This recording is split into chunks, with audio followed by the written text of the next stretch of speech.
Tom Jovich, aussi appelé la marmite. Sans papier depuis 7 ans, tente de survivre entre le banc du square Saint-Jean et le pont méridien du sud de la ville. Il y a 2 ans, lors d'un hiver glacial et mémorable, le pauvre a perdu 2 compagnons de rue. Décembre. Peu importe la date, tous les jours étant les mêmes pour la marmite. Il faisait la manche devant les grands magasins comme à son habitude, tentant désespérément de récolter quelques piécettes pour acheter de quoi manger. Et boire. Et fumer.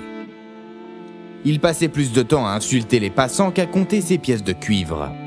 La nuit de Noël approchait, il le sentait. Jovich avait un mauvais pressentiment. Les illuminations accrochées aux poteaux, le bruit du trafic, le froid glaçant la nuit et l'alcool donnaient à la marmite une sombre envie de pleurer. Il ne pourrait pas errer sans but cette nuit. Non, il lui faudrait trouver un refuge car il sentait que son corps ne pourrait pas passer la nuit à cause du froid. Alors qu'il marchait dans une ruelle calme, il fut interloqué par une forme noire qui se mouvait dans le ciel. Il pesta. L'alcool lui montait à la tête et il ne supportait pas ça.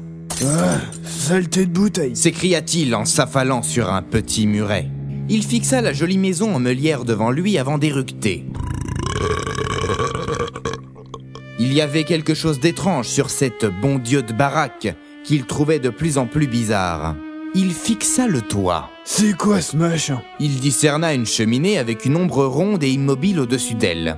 À côté, une forme d'animal et une grosse masse rectangulaire. Il observa la scène pendant quelques minutes, n'étant pas sûr de ce qu'il voyait, avant de tomber de sommeil, en pleine rue.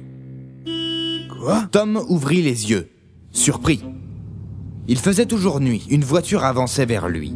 Les phares éclairèrent la maison étrange et Tom vit que les propriétaires avaient mis un faux traîneau en bois et un Père Noël en plastique au-dessus de la cheminée.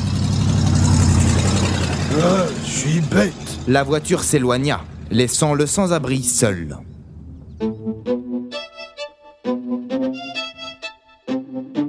Durant ces 7 ans de rue, il avait perdu toute foi en lui et s'était mis à détester toutes les fêtes populaires et religieuses à caractère commercial. Le simple fait d'avoir pu croire que le Père Noël se trouvait en face de lui donna envie de vomir. Et tout devint noir. Les quelques lampadaires s'éteignirent. Le bruit des voitures au loin se tut. Le vent glacial s'arrêta de souffler. Mince alors, je deviens sourd. Y a plus rien. Peut-être que je suis mort. J'ai même plus froid. Et ma bibine ? Le son s'amplifiait. Une chose surnaturelle se passait, il en était sûr. Il y eut un bruit sourd près de lui, mais il ne savait pas où.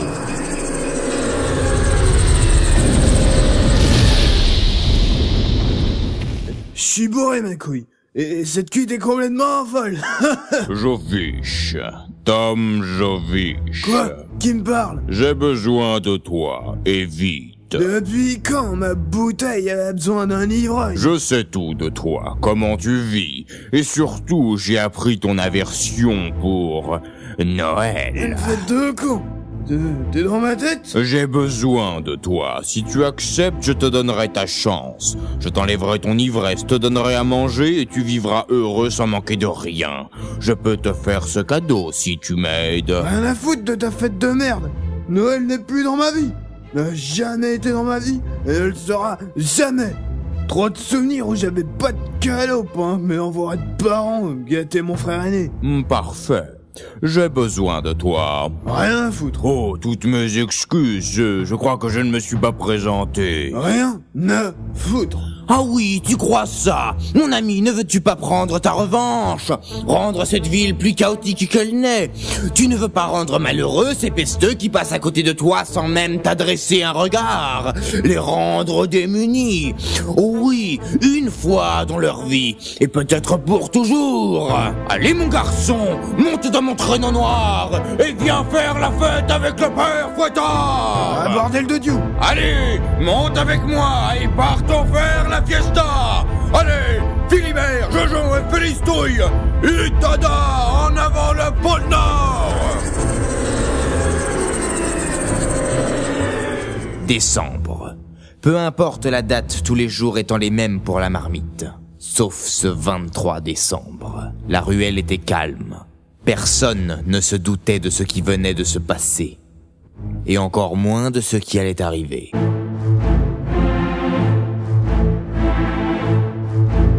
Le père Fouettard, un conte réservé aux enfants turbulents pour qu'ils soient sages à l'approche des fêtes de Noël.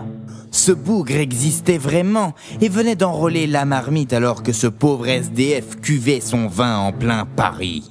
Quelle histoire de fou! Debout, feignasse! Fouettard t'attend, tu as du boulot pour ce soir! Ah, qu'est-ce que je fais là, moi? Ah, encore un clodo bourré. Tous les ans, c'est pareil. Bon, alors je t'explique.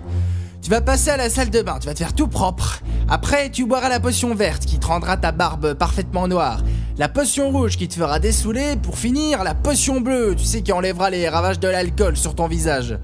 Après, tu iras au dressing, tu prends un habit à ta taille et tu vas t'empiffrer avant d'aller travailler. Ok? Ouais. C'est bien. Alors adieu. La marmite n'en croyait pas ses yeux. Tout était comme dans un rêve. Il prit son premier bain depuis 4 ans et put enfin sentir autre chose que la crasse. Le dressing était une pièce particulière. Il n'y avait qu'une sorte d'habit disponible dans toutes les tailles possibles et inimaginables. Un pantalon noir, un gros pull et une grande veste longue. Comme celle du Père Noël, mais en noir. Une fois habillé, Tom demanda son chemin à une créature étrange et se dirigea vers la salle à manger. Bonjour, monsieur Jorvich. Bonjour, merci pour le plumard, hein.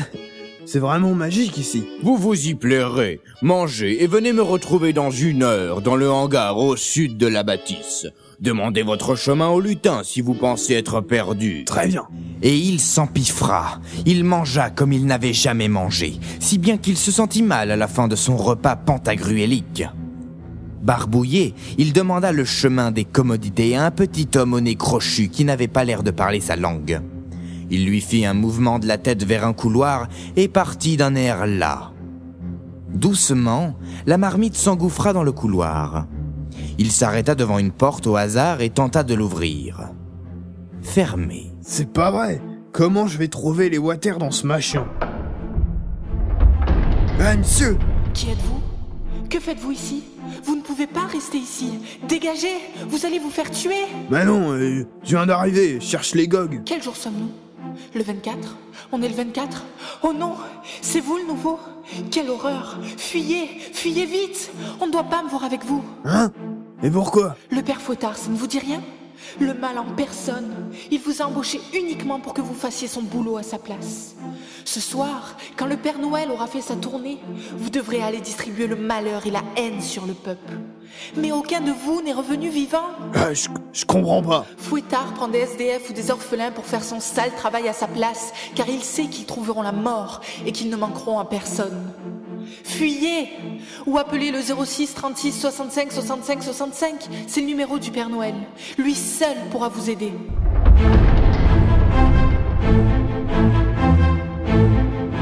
La porte claqua et Tom se retrouva seul. Il ne savait que penser du discours de cette jeune femme. L'heure tournait. Il devait se rendre au hangar. Ça, tu vois, ce sont des maléfices. Très utiles pour la vermine des banlieues. Et ça, ce sont des armes de destruction massive pour nos amis d'Europe de l'Est. Dis, tu m'écoutes? Ouais, désolé. Le traîneau est bien équipé. Tu n'auras pas à te soucier de la direction à prendre. Toi, tu jettes les cadeaux par-dessus bord. Et tu pries pour qu'une bombe ou une grenade ne se découpille pas dans tes mains. C'est risqué, mais c'est génial. C'est comme ça, votre Noël? T'as quelque chose à dire? Non. Bien. Passons au bidon d'acide. Ils passèrent en revue toutes les horreurs destinées au peuple. Mais ce Noël, Fouettard avait une autre idée en tête.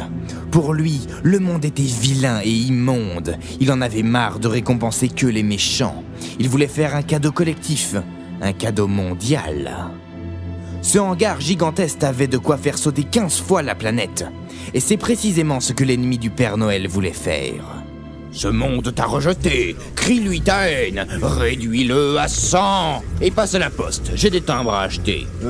Je suis pas sûr. Se dégonfle. Pourquoi vous le faites pas vous-même alors? Hélas, je deviens vieux. Tu poses trop de questions. Si tu veux passer ta vie ici dans la joie et la bonne humeur, c'est ce que tu as à faire. Point. Maintenant, va te reposer. Ta nuit sera diaboliquement crevante. Tom hésita.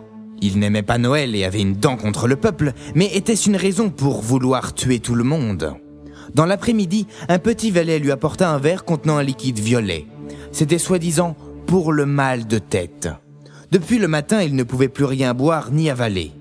Il prit le verre et le posa sur sa table de nuit, avant de faire une petite sieste. À son réveil, il voulut allumer la lampe et fit tomber l'hydromel par terre. Oh mince. Wow. De toute façon, j'avais pas mal au crâne. Il fut interpellé par une discussion dans le couloir. Lui as-tu donné le poison? Oui, maître. À l'heure qu'il est, il doit être sous contrôle. Heureusement, il faut toujours les empoisonner avant de les envoyer faire la tournée. Celui-là posait trop de questions. Il sera plus docile désormais. Réveille-le. La marmite sauta sur son lit et fit semblant de dormir. Son cœur battait la chamade. Monsieur, réveillez-vous. Hein? Ah oui. Tuer des innocents, ouais. Je pars quand? Oh, tu as chargé la dose, mon bon Zormed. Tu es un bon lutin. Eh bien, oh mon ami Tom, tu pars dans moins d'une demi-heure. Oui, ils vont payer. Fouettard tomba dans le panneau. Il pensait que son sous-fifre allait mener à bien sa mission suicide. Et si je croise le Père Noël, bah, je lui enverrai une petite dédicace de votre part. Donnez-moi plus de garanties.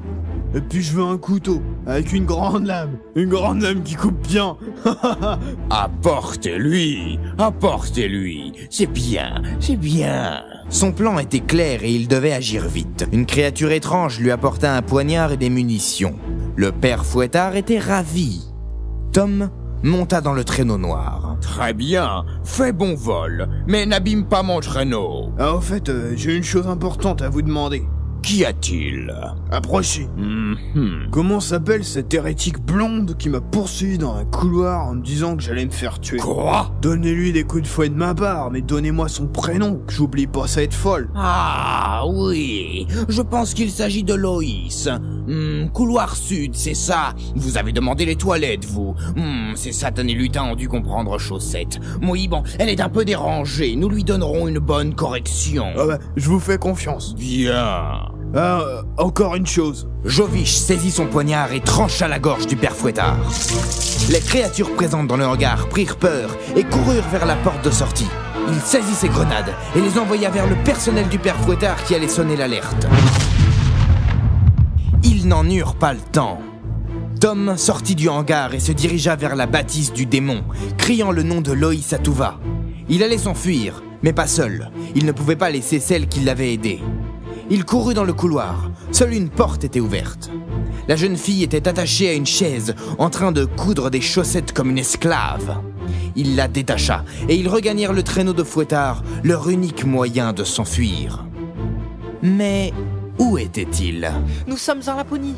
Allons voir le Père Noël. Il pourra nous aider. Mais comment? Vous voulez aller chez notre voisin? Qui parle? C'est le cerf. Moi, c'est Philibert. Je suis le renne parlant du père Fouettard.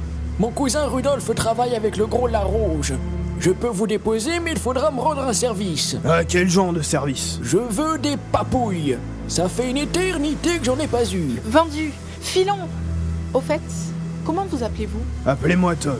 Merci. Du fond du cœur. Et ils s'envolèrent. Le Père Noël était bien le voisin du Père Fouettard, sauf qu'il y avait 40 kilomètres entre leurs deux demeures. Une fois posés, une horde de lutins verts surgirent de nulle part et une immense porte s'ouvrit. Un énorme personnage vêtu de rouge se tenait devant eux, souriant. Ils n'arrivaient pas à voir son visage, mais ils savaient qu'ils étaient en sécurité. Or, ils se trompaient. Mes braves lutins, saisissez-les! Quoi? Non, nous ne sommes pas des méchants. On vient de tuer le père Fouettard parce qu'il voulait tuer tout le monde à Noël. Vous avez tué le père Fouettard. Mince alors, quel incapable! Détachez-nous. Apprenez, mes chers amis, que le père Fouettard n'est qu'une invention des parents pour faire peur aux enfants. Il n'y a que moi, mais je suis ravi que vous soyez tombés dans le panneau. Hein? C'est faux. Il m'a retenu pendant 10 ans pour coudre ses chaussettes. Je suis témoin. Et tu continueras ta besogne, esclave. Père Noël, Père Fouettard, peu importe comment vous désirez m'appeler, il n'y a que moi. Moi et moi. L'un a été détruit, mais l'autre est toujours en vie, bien devant vous et prêt à se venger de votre petit geste héroïque. C'est ça, la magie de Noël. C'est impossible. Mon clone est mort. Très bien, peu importe. Je vais distribuer les jouets, puis je retournerai faire un voyage apocalyptique. Oh oui, ils pourront crever heureux. Je leur dois bien ça, à cette vermine humaine. Le Père Noël, ou le Père Fouettard, eut un rictus. Il n'y avait plus rien à faire. Enfin, en apparence. Tout se passa vite. Philibert se détacha du traîneau et bondit sur le gros bonhomme. Il lui arracha les yeux et lui laboura une partie du visage. Les lutins, pas très futés, prirent peur et lâchèrent les prisonniers. Le traîneau était plein d'armes. Il ne leur fallut que quelques secondes avant de prendre le contrôle de la situation. Le Père Noël agonisait par terre.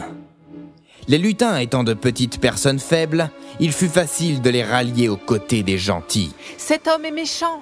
Il ne vous aime pas.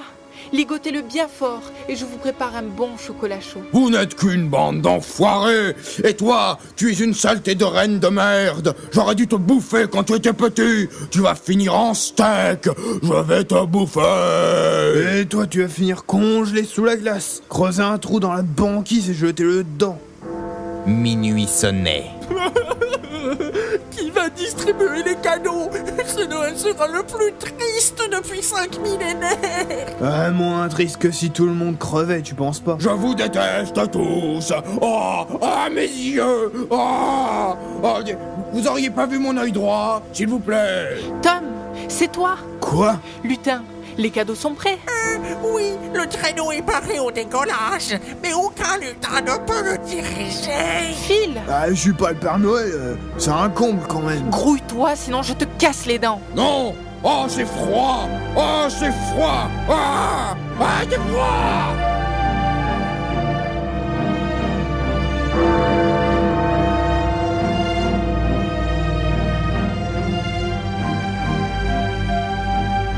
Le Père Noël disparaissait sous la glace, pendant que l'ancien sans-abri se dirigeait vers le hangar, suivi par quelques lutins qui ne comprenaient rien. Cette nuit, tout le monde a eu ses cadeaux. Tom, ancien sans-abri désespéré, avait trouvé un métier et une compagne pour l'aider dans sa noble tâche. Philibert rejoint les troupes des reines du Père Noël et la bâtisse du Père Fouettard fut ensevelie sous la banquise. Si ça, c'est pas une histoire banale, prenez garde au clone du Père Noël et passez de joyeuses fêtes. De toute façon, je me vengerai. Je reviendrai. Oh oui, je reviendrai. Fin.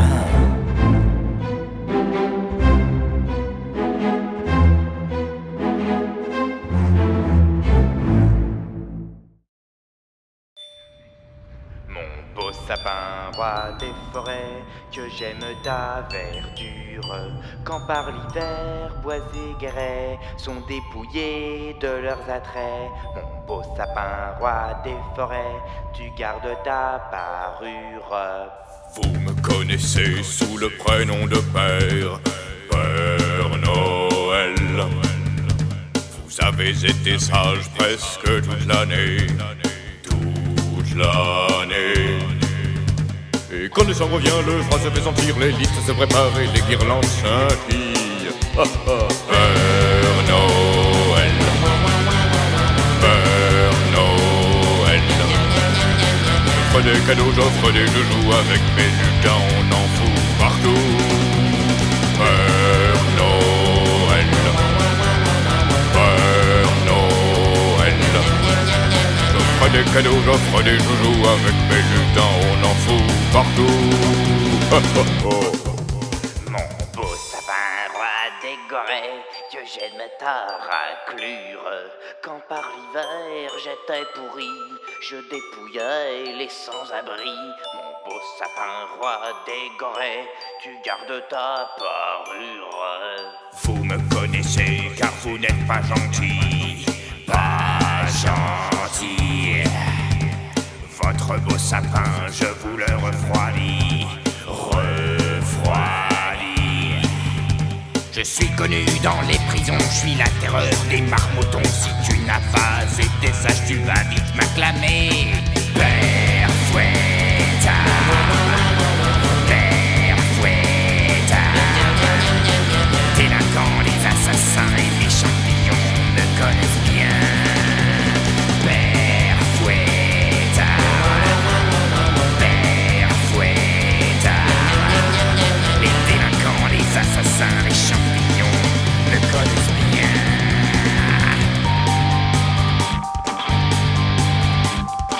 Joyeux Noël, Père Noël, Père Fouettard.